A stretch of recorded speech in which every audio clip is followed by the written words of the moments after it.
on behalf of my party, the Aam Aadmi Party, I rise to speak on the supplementary demand for grants for the financial year 2022-2023.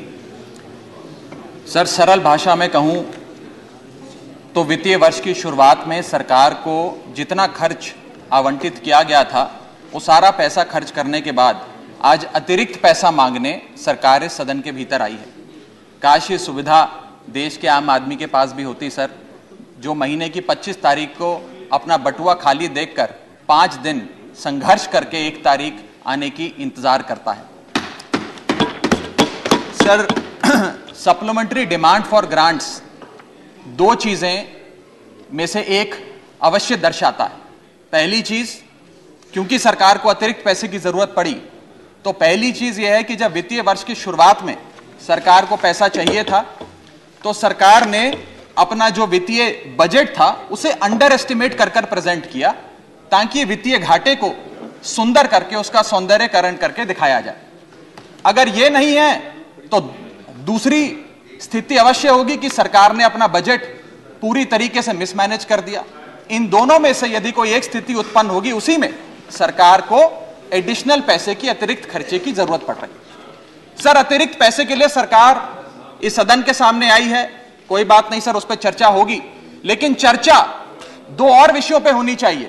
पहला विषय कि वित्तीय वर्ष की शुरुआत में 40 लाख करोड़ का जो इतना भारी भरकम बजट इस सदन ने सरकार को सैंक्शन किया था, मंजूरी दी थी, उस 40 लाख करोड़ को खर्च करके सरकार ने क्या पाया, क्योंकि भारत देश के आर्थिक इंडिकेटर्स संकट का अलार्म बजा रहे हैं।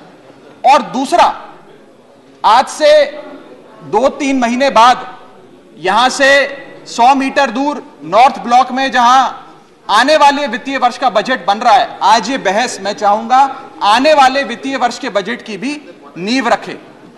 और सर, मैं नया सदस्य हूं सदन का, एक सुझाव और देना चाहता हूं। हम सारे लोग बजट पे चर्चा उसी समय करते हैं जब बजट प्रस्तुत किया जाता है। हमें सदन में 2 बार बजट पे चर्चा करनी चाहिए। एक बार जब बजट प्रस्तुत हो और विंटर सेशन में 7-8 महीने बीतने के बाद कि उस बजट से देश को हासिल क्या हुआ, मिला क्या, कितनी नौकरियां मिली, क्या बेरोजगारी की दर है, कितनी महंगाई कम है। सर, आज सरकार 3,25,757 करोड़ मांगने इस सदन के भीतर आई है।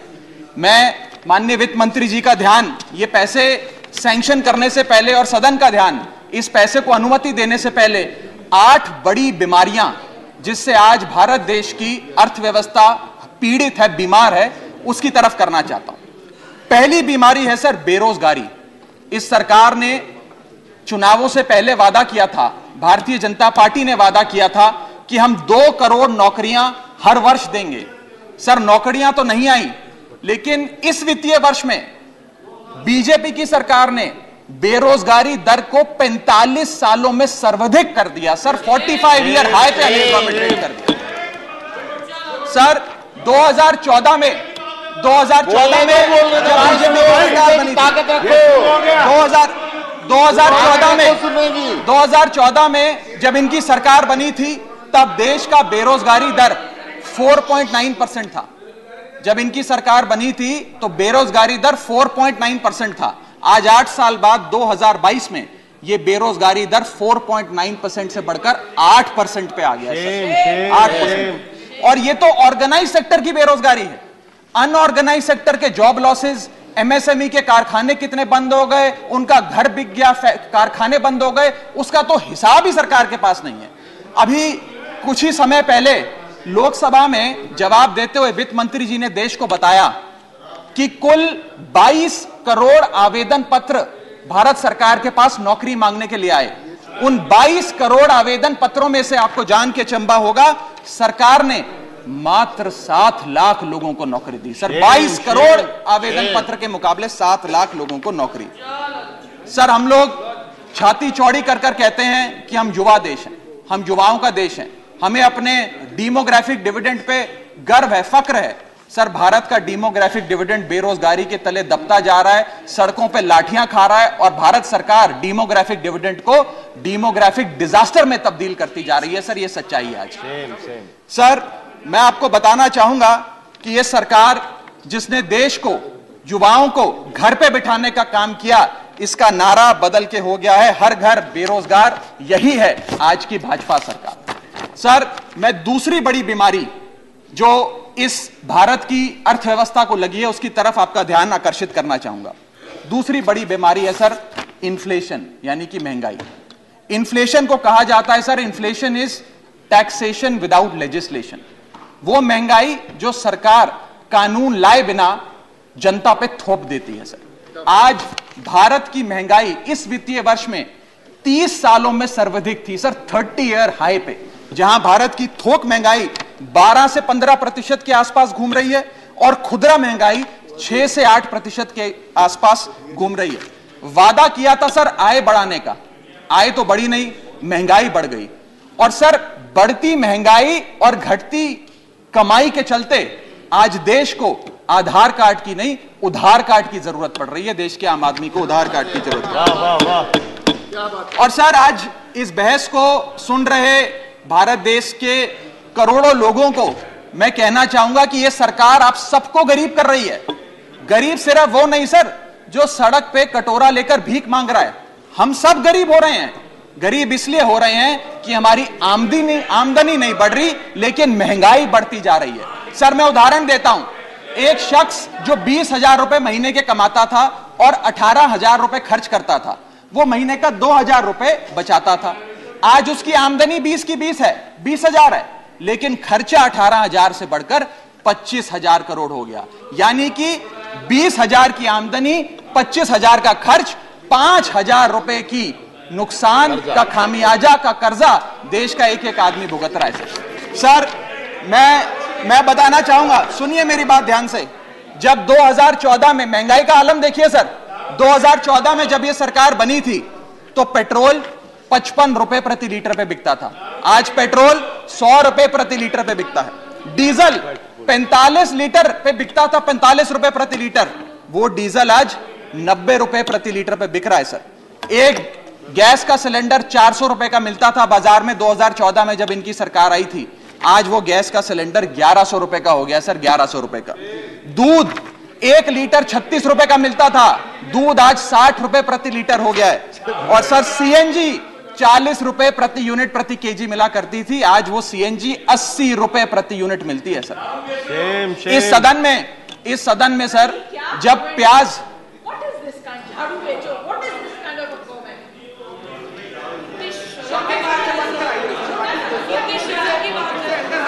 सर आपका प्रोटेक्शन चाहिए, आपका प्रोटेक्शन चाहिए सर, ये बात सही है सर, कमेंट से देखिए सर आप।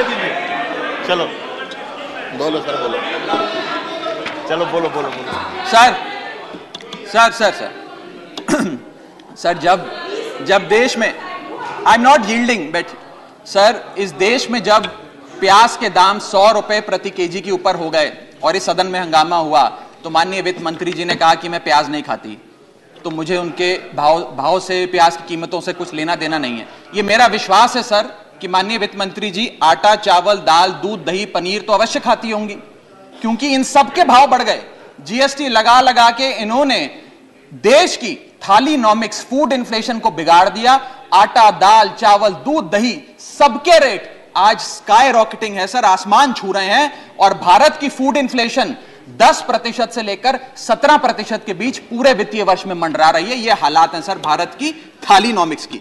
मैं बताना चाहूंगा सर कि इस सरकार ने अमीरों को अमीर और गरीबों को गरीब करने का काम किया। पर कैपिटा इनकम किसी भी देश की आर्थिक स्वास्थ्य का एक बहुत बड़ा इंडिकेटर होता है। भारत की पर कैपिटा इनकम वित्तीय वर्ष 2021 में सर 9,160 रुपए से गिर गई, यानी कि हर व्यक्ति की औसतन कमाई 9,160 रुपए गिराने का काम किया। यानी कि आमदनी 98, खर्चा रुपया, यह सरकार ने करके हम सबको दिया है सर। तीसरी बड़ी बीमारी जो भारत की अर्थव्यवस्था को लगी हुई है वो है आर्थिक सुधार का झांसा, the hoax of economic recovery. इस वित्तीय वर्ष के पहले क्वार्टर में भारत की आर्थिक विकास दर 13.5% थी।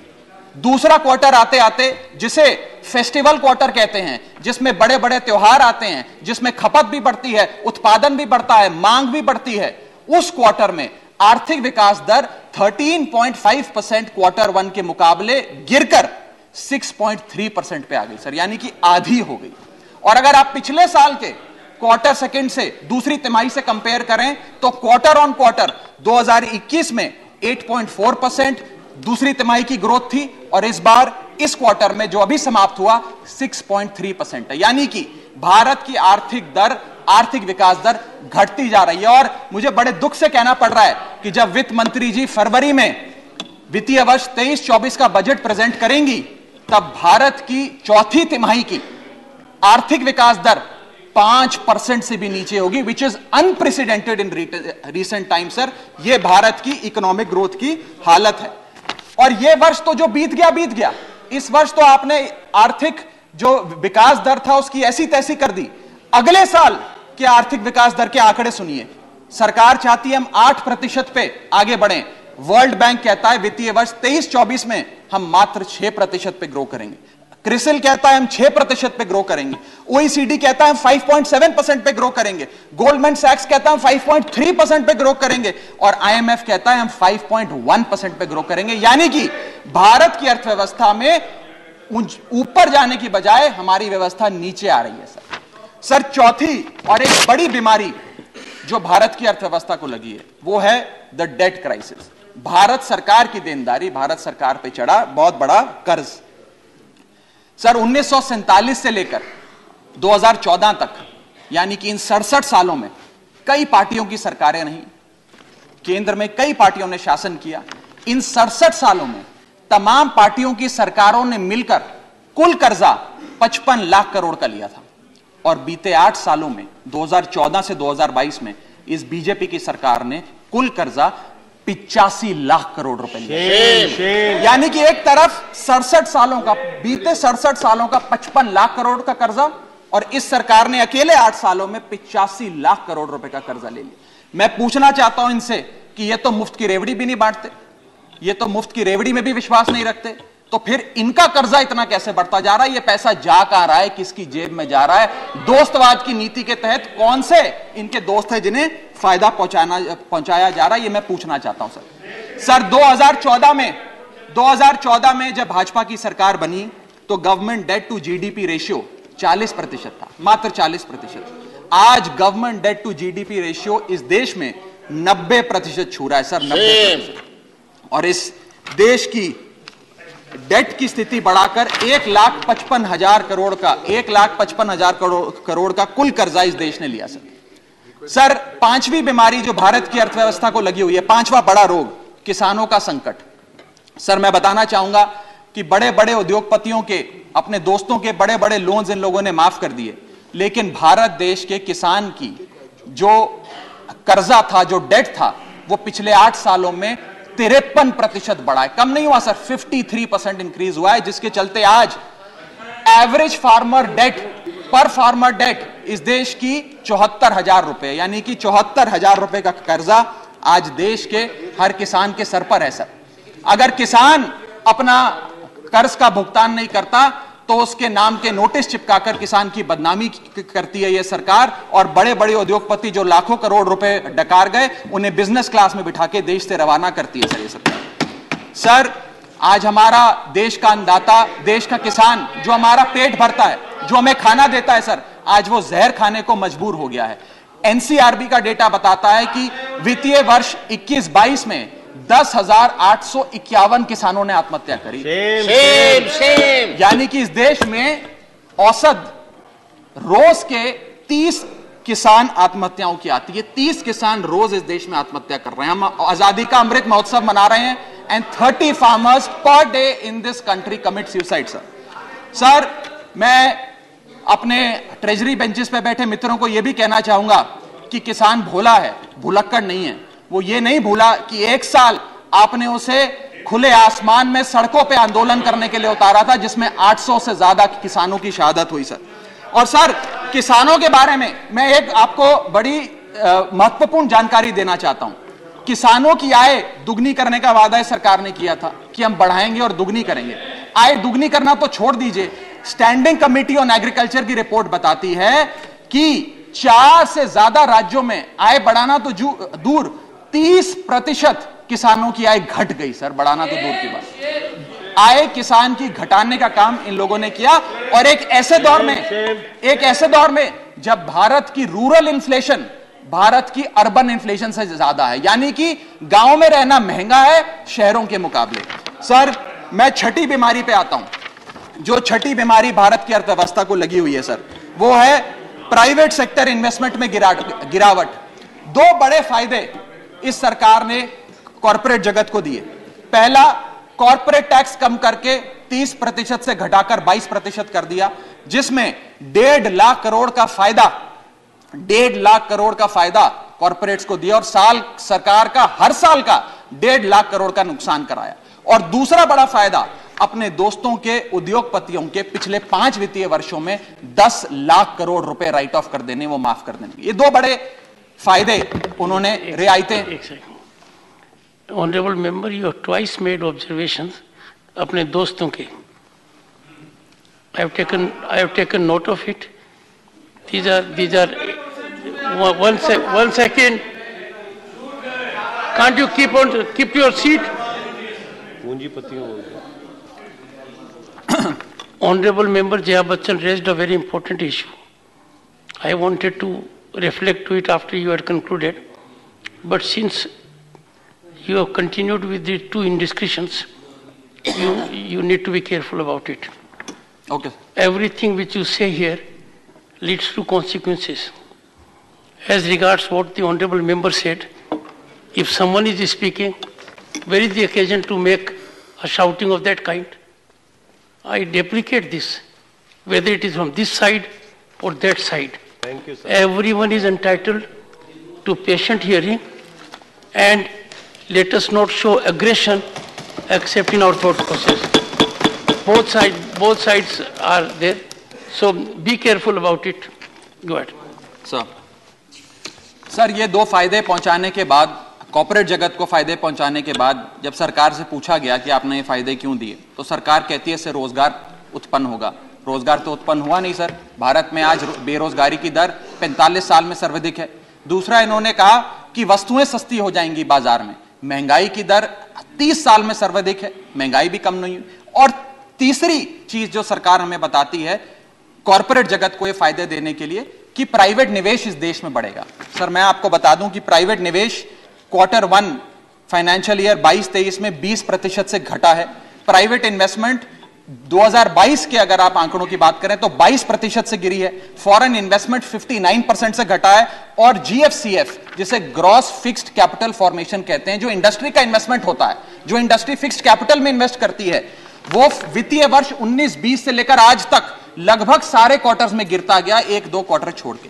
ये प्राइवेट इन्वेस्टमेंट के हालात हैं इस देश में। मैं कहना चाहूंगा माननीय वित्त मंत्री जी को कि आज से 2-3 महीने पहले इंडस्ट्री से बात करते हुए वित्त मंत्री जी ने कहा that why is the Indian corporate sector not investing. उन्होंने उन्हें डांट के कहा कि आप लोग क्यों नहीं इन्वेस्ट कर रहे हैं। मैं बताना चाहता हूं क्यों नहीं इन्वेस्ट कर रहे हैं।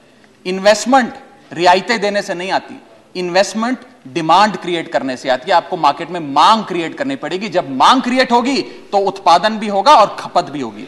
मैं एक और महत्वपूर्ण आंकड़ा आपके सामने रखना चाहता हूं सर। 7वीं बड़ी बीमारी जो भारत की अर्थव्यवस्था को लगी है, devaluation of the Indian rupee, गिरता हुआ रुपया।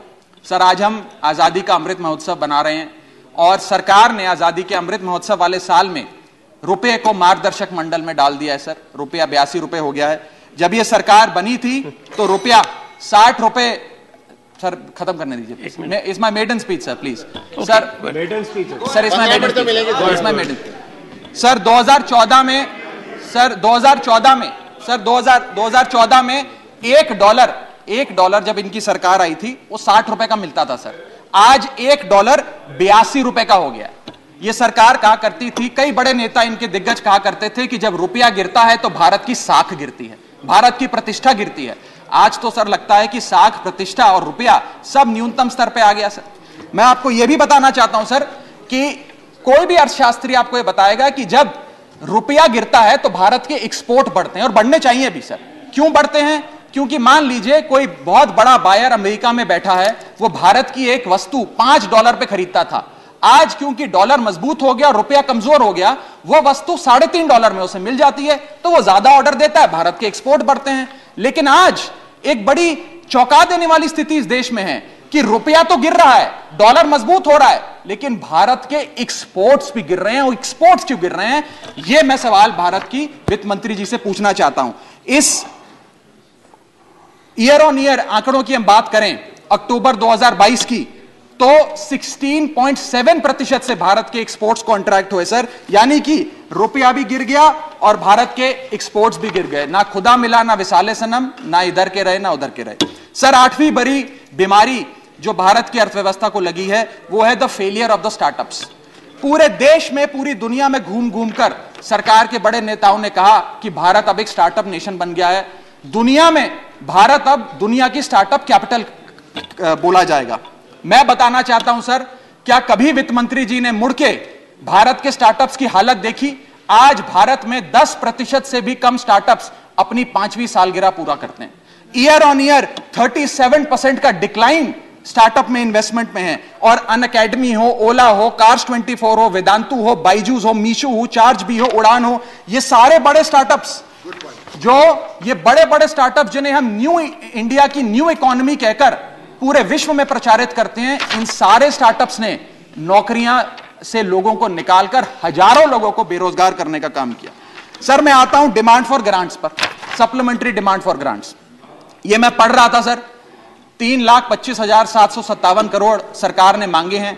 इसमें 1 लाख करोड़ एक सब्सिडी के लिए हैं, 80,000 करोड़ दूसरी सब्सिडी के लिए हैं, 45,000 करोड़ तीसरी सब्सिडी के लिए, और ऐसे सब्सिडी के पैसे मांग रहे हैं। सर, ये डिमांड फॉर ग्रांट्स कहां है? ये तो डिमांड फॉर सब्सिडी है। और जब हम लोग दिल्ली में अरविंद केजरीवाल जी की सरकार गरीब आदमी को मुफ्त बिजली देती है, मुफ्त पानी देती है, मुफ्त शिक्षा देती है, मुफ्त स्वास्थ्य देती है, तो इनको हमारी सब्सिडी रेवड़ी लगती है सर। इनकी सब्सिडी, हमारी सब्सिडी रेवड़ी, ऐसा तो नहीं होगा सर। ये करें तो पुण्य, हम करें तो पाप। हमारी सब्सिडी भी सब्सिडी है, इनकी सब्सिडी भी सेफ। और मैं चाहूंगा सर, इस देश में बहस होनी चाहिए और आप वो बहस कराएं सर कि रेवड़ी क्या है, सही मायने में क्या मुफ्त की रेवड़ी और क्या मुफ्त की रेवड़ी नहीं है। सर, यहां बैठे सभी सांसदों को और लोकसभा में बैठे सभी सांसदों को सर 34 हवाई यात्राएं मुफ्त मिलती हैं। सर, हमें 50,000 मुफ्त बिजली मिलती है प्रति एनम। सर, 40 लाख लीटर मुफ्त मिलता है। सर, अगर आज अरविंद केजरीवाल जी की सरकार 300 यूनिट बिजली मुफ्त दे देते हैं आम आदमी को, 20,000 लीटर मुफ्त दे देते हैं, तो इन्हें दर्द होता है। अरे सुनो साहब, सुनो, शांति से सुनो सर, सुनने की हिम्मत रखो sir,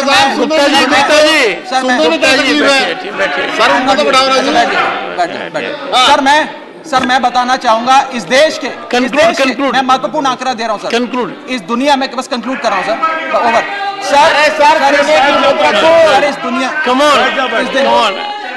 please honourable member please sir, इस दुनिया में, राइट, बट प्लीज सर, इस दुनिया में leave it to the chair, sir, इस देश, प्लीज कंक्लूड, बस कंक्लूड कर रहा हूं सर, मेरे बस 2 पन्ने रह गए सर। सर, इस देश के नहीं, 12 पढ़ चुका हूं सर। इस दुनिया में 40 ऐसे विकसित देश हैं सर, बस कंक्लूड कर रहा हूं सर, इस दुनिया में 40 ऐसे विकसित देश हैं, इस दुनिया सर, बस कंप्लीट कर रहा हूं सर, इस दुनिया में 40 ऐसे विकसित देश हैं जो मुफ्त बिजली, मुफ्त पानी, मुफ्त शिक्षा देते हैं। सर, वो इसलिए मुफ्त नहीं देते क्योंकि वो विकसित हैं सर, वो इसलिए दे पाते हैं, उन्होंने ये सारी चीजें मुफ्त देकर ह्यूमन रिसोर्सेज में इन्वेस्ट किया, इसलिए विकसित बने। डॉक्टर सर, अंत में मैं कंक्लूड करते हुए मैं कंक्लूड कर रहा हूं सर, आखिरी आइटम पे sir, supplementary demand for grants में पढ़ रहा था sir. Supplementary demand for grants के अंदर एक बड़ा दिलचस्प लाइन आइटम है, मैं सबका ध्यान चाहूंगा sir. Supplementary demand for grants में एक बड़ा दिलचस्प लाइन आइटम है, मैं पढ़ के सुनाना चाहूंगा।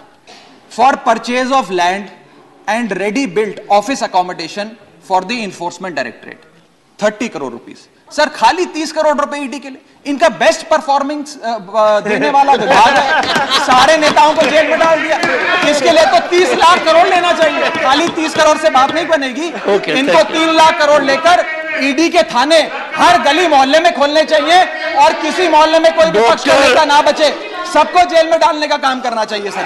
प्रसन्नता नंदा सर अंत में डॉक्टर प्रसन्नता नंदा सर आखिरी पेज है सर लास्ट आखिरी लास्ट 2 मिनट सर सर आखिरी पन्ना है मेरे 10 सवाल हैं बस सर लास्ट मेरा पहला सवाल मैं 10 सवाल वित्त मंत्री जी 30 सेकंड सर 2 मिनट बस 30 सेकंड मैं 10 सवाल पूछ के अपनी बात समाप्त करूंगा पहला सवाल does the honourable finance minister know the market price of 1 kg of wheat 1 kg of rice and 1 liter of milk today sir why has the government second question sir why has the government's mega budget presented in February 2022 failed to generate employment my question number 3 sir why is inflation in products which are produced in India not imports like petrol and diesel burning a hole in the common man's pocket so question number 4 why is the private sector not investing despite repeated appeals by the honorable finance minister question number 5 how many jobs have been created by way of handing out these favors of tax waivers